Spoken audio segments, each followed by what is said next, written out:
Dear students, in this module we're going to try and score the peptide sequence tags. The peptide sequence tags were just small amino acid sequences that were reported from the MS2 data. Now we have searched these PSTs in the protein sequence databases, and those proteins that have those peptide sequence tags are now collected in the form of a candidate protein list. It is very important in the protein search process because each PST gives you a clue about the precursor protein.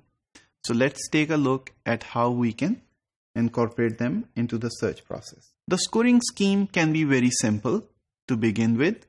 If a candidate protein matches n number of PSTs, then its score can be given by a simple summation over n, where you have n PSTs.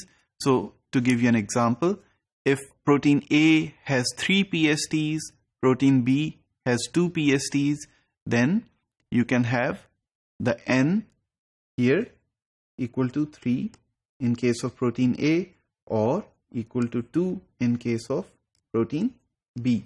So next, you compute the length of the PST. So you have, let's say, protein A, which has 3 PSTs, then PST1, PST2, PST3 will have different length. So you have to get the length of each PST. You have to square it. So if PST1 has length 1, then 1 squared will be 1. If PST2 has length 2, then the square will be 4. And if PST3 has length 4, then the square will be 16. It simply means that the longer the peptide sequence tag, the more probable or the higher score should be given to that peptide sequence tag. So once you compute the length and you square it, then you have a number coming out, and you do it for n PSTs and you sum them together. So this will give you the PST score for the protein.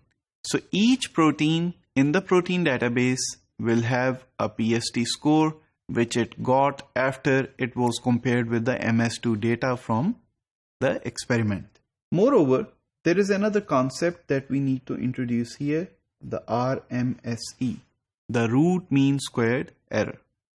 It can better talk about the quality of each PST match.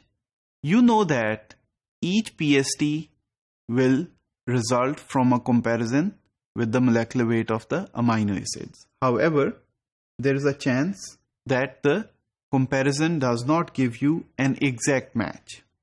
Let's take an example. If this is your mass over charge axis and this is the abundance, then you have 2 peaks that are reported from MS2. Now, if you subtract this peak from this peak, let's say peak Y and peak Z. So if you calculate Z minus Y and you have some mass, we call it the mass difference. So this mass difference will not essentially match exactly with the molecular weight of the amino acid. So there will be a slight tolerance within which we have to match, which is actually very small. So RMSE would mean that you have to accumulate all such matches. So let me draw that small tolerance. So if this mass difference is within some mass tolerance, then we select this mass range. Now all of these RMSEs or offsets give you the quality of the peptide sequence tag. So in order to incorporate them into the search, what you see here is the mass of the difference, the mass difference that we just saw between the experimental peaks, and the mass of the amino acid from the table. So if there is some difference between these two, then you simply take the squared and the square root in order to take the absolute value, and you sum them for all n PSTs. This will give you the RMSE, or simply the quality of the PST. Extending the previous scoring scheme that only depended on the length of the PST, now you can put this RMSE here. You can simply divide the score of each PST by its RMSE, which means smaller the RMSE, the bigger the score and the better the match.